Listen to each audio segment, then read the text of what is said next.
कांग्रेस के नए दफ्तर का गृह प्रवेश तो हो गया है, लेकिन इसके साथ साथ कांग्रेस दफ्तर के नाम को लेकर भी विवाद खड़ा हो गया है। कांग्रेस पार्टी के नए मुख्यालय का नाम इंदिरा गांधी के नाम पर रखा गया। कांग्रेस के नए दफ्तर का नाम इंदिरा भवन है, लेकिन कांग्रेस के भीतर ही नाम को लेकर मतभेद शुरू हो गया। उद्घाटन के दौरान कांग्रेस दफ्तर के बाहर कुछ पोस्टर दिखे, जिसमें नए मुख्यालय का नाम मनमोहन सिंह के नाम पर रखने की मांग की गई। सरदार मनमोहन सिंह भवन, क्या ये मांग है, अपील है? किसने ये लगाया है? ये गौर करने वाली बात है। प्रिंटेड बाय लिखा है कमल प्रिंटिंग वर्क्स, बट किसी का नाम नहीं लिखा है। हालांकि कांग्रेस के नए दफ्तर की आधारशिला मनमोहन सिंह सरकार के दौरान ही रखी गई थी और उसी वक्त इसका नाम इंदिरा भवन तय किया गया था। लेकिन दिल्ली विधानसभा चुनाव की सरगर्मी के बीच बीजेपी को कांग्रेस पर निशाना साधने का मौका मिल गया। परिवार केवल इंदिरा गांधी, जवाहरलाल नेहरू, राजीव गांधी इनसे ऊपर उठ ही नहीं पाएगा, क्योंकि एक ही व्यक्ति, एक ही परिवार की पार्टी है। अब सरदार मनमोहन सिंह जी ने जो इतनी बड़ी कुर्बानी दी उस पार्टी के लिए, आज उनको भूल गए। मनमोहन सिंह जी की जो पिक्चर के पोस्टर लगे हैं, ये भारतीय जनता पार्टी के द्वारा किया गया है और उनके दुष्कर्मों का एक और ये उदाहरण। हालांकि कांग्रेस ने इस भ्रम को खारिज किया और दावा किया कि पोस्टर बाहरी लोगों की तरफ से लगाए गए और कांग्रेस अध्यक्ष मल्लिकार्जुन खड़गे ने पार्टी मुख्यालय के मुख्य लाइब्रेरी का नाम डॉक्टर मनमोहन सिंह के नाम पर करने का ऐलान किया।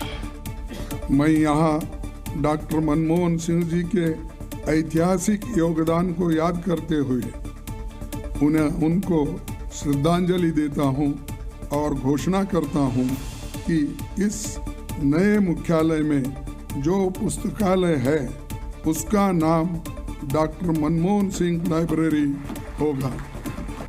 उत्तर प्रदेश की पूर्व मुख्यमंत्री मायावती जी ने अपने 69वें जन्मदिन पर नया सरप्राइज दिया। पहली बार बीएसपी प्रमुख मायावती के साथ मंच पर उनके छोटे भतीजे ईशान आनंद नजर आए, जिसके बाद सियासी महकमे में कयास लगने शुरू हो गए। और हर बार की तरह इस बार भी जब मायावती अपने जन्मदिन के मौके पर प्रेस कॉन्फ्रेंस के लिए पहुंची तो उनका एक नया किरदार था। उनके छोटे भतीजे ईशान आनंद भी मंच पर नजर आए। मायावती के बिल्कुल बगल में उनके बड़े भतीजे आकाश आनंद खड़े थे और आकाश के ठीक बगल में उनके छोटे भाई ईशान आनंद मौजूद रहे। आकाश पिछले कुछ सालों से बीएसपी में सक्रिय थे ही, पर उनके दूसरे भतीजे ईशान पहली बार सार्वजनिक तौर पर बीएसपी के मंच पर दिखाई दिए, जिसके बाद ऐसा माना जा रहा है कि मायावती आकाश के साथ ईशान को भी सक्रिय राजनीति में उतारने की तैयारी में है, ताकि पार्टी की कमान युवा नेतृत्व के हाथों में दी जा सके। इस मौके पर मायावती ने ब्लू बुक लॉन्च की। ये बुक बसपा के मूवमेंट पर आधारित है। मायावती ने जमकर कांग्रेस और सपा के साथ बीजेपी पर निशाना साधा। पिछले कुछ वर्षों से बीएसपी के विशेषकर दलित बेस वोट को कमजोर करने व उसे तोड़ने के लिए अब यहाँ कांग्रेस, बीजेपी, सपा व अन्य जातिवादी पार्टियां भी आए दिन किस्म किस्म के साम, दाम, दंड भेद आदि अनेकों हथकंडे इस्तेमाल कर रही है। इस दौरान मायावती ने कांग्रेस पर जोरदार तंज किया और कहा कि नीले कपड़े पहनकर ये लोग छलावा कर रहे हैं। दम पर कांग्रेसी नेताओं द्वारा संविधान को दिखाना व नीले कपड़े आदि पहनकर किस्म किस्म की नाटकबाजी करना, ये सब यहाँ दलितों एवं अन्य उपेक्षित वर्गों के साथ इनका छलावा वह ढोंग नहीं है तो और क्या है। अयोध्या की मिल्कीपुर विधानसभा सीट पर होने वाले उपचुनाव को लेकर सभी की निगाहें टिकी हैं। बीएसपी के वॉकओवर के बाद यहां पर मुख्य मुकाबला भारतीय जनता पार्टी और समाजवादी पार्टी के बीच है और दोनों ही दल यहां दलित वोट बैंक के सहारे अपनी अपनी जीत की उम्मीद लगाए बैठे हैं, जिसे देखते हुए बीजेपी ने एसपी कैंडिडेट अजीत प्रसाद के सामने चंद्रभान पासवान को मैदान में उतारा, जिसके बाद मिल्कीपुर की लड़ाई और दिलचस्प हो गई। अजीत प्रसाद ने अपना नामांकन दाखिल कर दिया और अपनी जीत का दावा किया। बाहरी को उतारा गया, उनको कैंडिडेट नहीं मिला और कल की डेट में उन्होंने एक प्रत्याशी बाहर से उतारा है और समाजवादी पार्टी की सरकार 27 में बनेगी और समाजवादी पार्टी यहाँ पे फिर से विजयी होने जा रही बहुत बड़े अंतर से। जनता पार्टी ने कर्मठ, निष्ठावान और सामान्य घर के व्यक्ति को प्रत्याशी बनाया है। वहीं अखिलेश यादव ने अपने डीएनए के अनुसार एक सांसद के पुत्र को प्रत्याशी बनाया है। लेकिन कांग्रेस मिल्कीपुर में एसपी की मुश्किलें बढ़ा सकती है। इंडिया गठबंधन में तल्खी के बीच कांग्रेस भी अपना उम्मीदवार उतार सकती है। मिल्कीपुर में बहुत से ऐसे ऊर्जावान हमारे वहाँ स्थानीय नेता हैं, कार्यकर्ता हैं जो लड़ना चाहते हैं और लड़ेंगे तो भारतीय जनता पार्टी अवश्य चुनाव वहाँ हारेगी।